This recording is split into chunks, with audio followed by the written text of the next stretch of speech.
It is Origin Day, of course, but there's some big rugby league news breaking as we speak. This is from Danny Weidler's Twitter, so I'll just read it to you. Exclusive. It is my understanding, he says, Jason Ryles has turned down the Dragons job, heading to Melbourne Storm in a coaching role. So that's the info that we've got just a couple of minutes ago.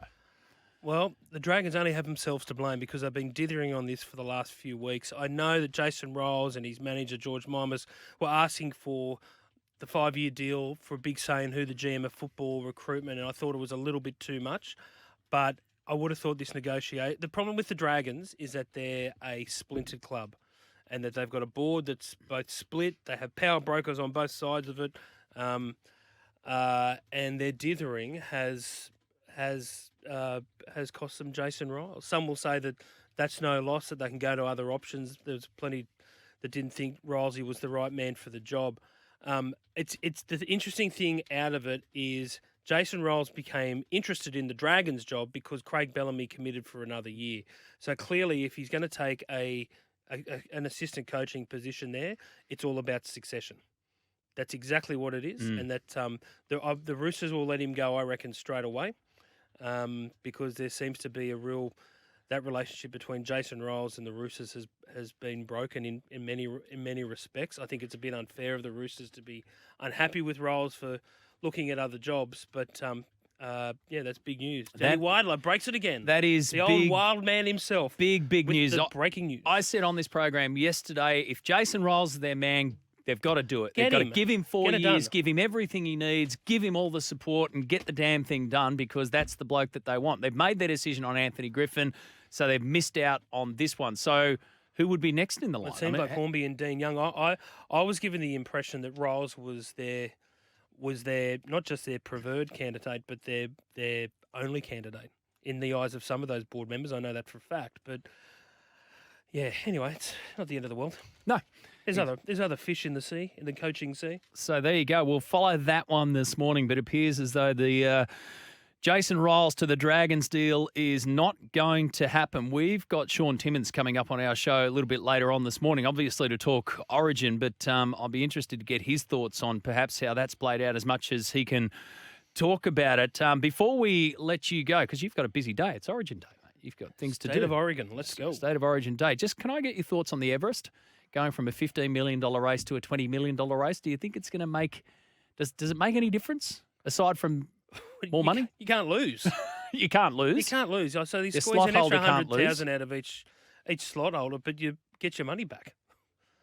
Like, it's the greatest gig in the world. I can't see anyone ever letting that slot position up. So there is a bit of a feeling out there in racing land that it caters to the racing elites. You know? Yeah. It's a lot of money. Oh, it's extraordinary money. Well, but 15 was a lot of money. Well, it was, but it makes it the second richest race in the world. But it's it's a. I tried to get to the bottom of that yesterday as to the why. That was the part that interested me. I mean, it is what it is, and 15 to 20. Horses. But they just want to get the best horses around the world. That'll attract international. Already the richest turf race in the world, now the second richest race in the world. It's going to be hard to go and beat the Saudis and become the richest race in the world because they'll want to keep that mantle. But that's that. Righto, let's do some tips before we let you get on your merry way on this Origin Day. Who wins tonight and the margin? I've tipped Queensland by 2 in the paper, but I'm more than happy to be proven wrong. I just think Latrell's too big a loss. I'm not being New South Wales like? What am I trying to... Unblue? I'm not trying to be... non-patriotic? Yeah, something like that. Anyway, Disloyal. You know what I mean? Disloyal. Disloyal. Is that the word? That's the one I'm there looking you go. for. Yeah. We got there in the end. I need Microsoft Words. Two old journos trying to figure out words. I remember that. Anyway, righto. So you've got Queensland by 2. First try scorer? Oh, God. Come on. I'll go Hudson Young. I like an edge back row. Okay, and For value. Wally Lewis medalist. So you got to look ahead now. I'll go Cameron Munster if I'm going to tip Queensland by 2. Again, happy to be proven wrong. All right, have a good day, mate, and have a good night. Rightio, let's get into this. A bit of NRL news. We've got Origin firing up. We're going to be well across that. We have it covered too on SEN, the bias call for both Queensland, New South Wales. Jimmy's down in Adelaide for the neutral call. Bodge writes this, which will bring us into the NRL news. He said, what else could go wrong at the Dragons? Sad day to be a supporter. It is safe to say that both joint ventures have not worked due to mostly the boards at both clubs. Thanks, Bodge. Then the Penny Panther says, bad day for the Dragons. First Ryles, now lose St George Bank as sponsors as of 25. I didn't read that news. That's big news. Yeah, it dropped an hour or two afterwards. Wow, that's big news. Now, I'm not one who loves to, as people would say, step across the carcass. But if this doesn't highlight how two clubs, where they're at the moment, the Storm have announced Ryles will return to the Storm in 2024.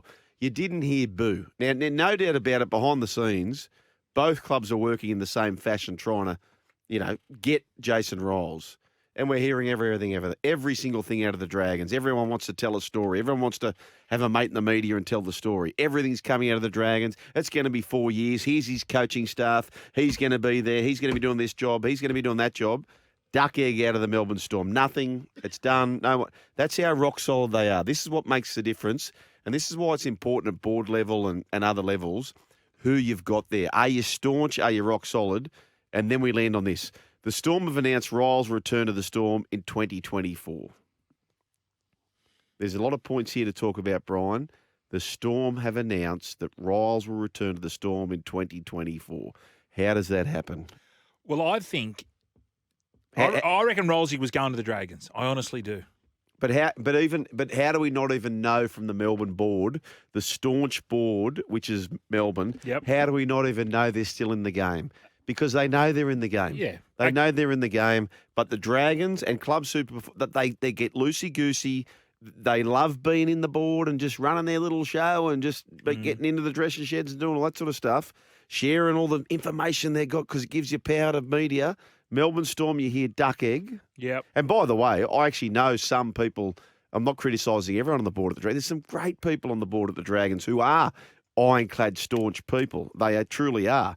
But if you don't have a complete board who are like that, you're in big trouble. Well, yeah, I agree. I agree wholeheartedly about you talking about the leaks and stuff. But I think Rolsey was going to the Dragons. I really do. I reckon it's a last minute. Dragons. You think it's a last minute play from Melbourne? From Melbourne. I think Melbourne have decided, right, Bellyache's going around again. Yep. I reckon Bellyache has said to them, well, look, Rolsey's the man to replace me. Yep. So I reckon, obviously, Billy Slater has knocked him back because the mail was going around that this will be his last Origin and he'll go back under Craig Bellamy, assistant coach. Well, that's not going to happen. So I think it's a smart move by Melbourne, first of all, and a smart move by Rolsey. I'm really convinced that he was going to go and sign for that 4 years. I reckon it's a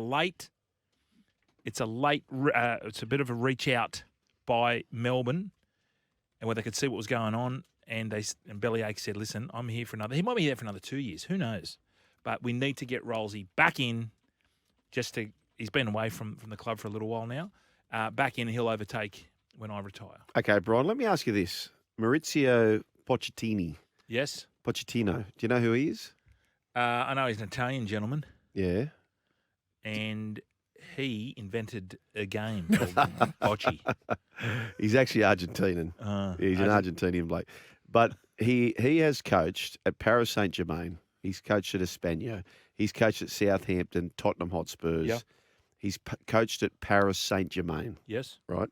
Chelsea, who are one of the biggest clubs in Europe, have signed him on a 2-year contract. Mm-hmm. So can I give a recommendation to the Dragons? The talk was around a 4-year deal. Well, Rolsey's manager wanted 5. Yeah. Rolsey's manager wanted 5. I want a Porsche. Yeah, that's fine, Brian. But you don't always get what you want. This send your car downstairs. This bloke has coached all these games. I've got a Hyundai downstairs. And so do you. Yeah. I don't want a Porsche. I want a Hyundai. Bloody oath, Tucson. But he's coached all these big clubs, and Chelsea are a famous club. St George Illawarra are a famous club, right? they offered a 2-year deal. Why would a club like that need to offer an unproven coach? And with all respect to Jason Ryles, he might be the next greatest coach we've ever seen, but a 4-year deal. Because he wanted 5-year deal. I don't, so what? No, I know. He wanted 5 years. Yeah. And the Dragons came back and said, righto, they might have said, we'll give you 3. And they went, no, let's meet in the middle. 4. There's 3 premiership coaches that I can think of immediately. Des Hasler, Maguire, Flanagan. All of those, I reckon, in a heartbeat would take a 2-year deal. All these upstart assistant coaches coming through, why do you need to throw anything more than a 2-year deal at them? Because what's happened in the Dragons the last 4 or 5 years. None of them saw the end of their contract. Correct. So he wants a little bit of security, or his management wanted security. Mate, that's what he wanted. That's the terms he wanted. If I'm going to negotiate, this is what I want. No, I'm not criticising Rylesy. No, well, I'm not. Or the management. Well done if you're nearly getting a 4-year deal.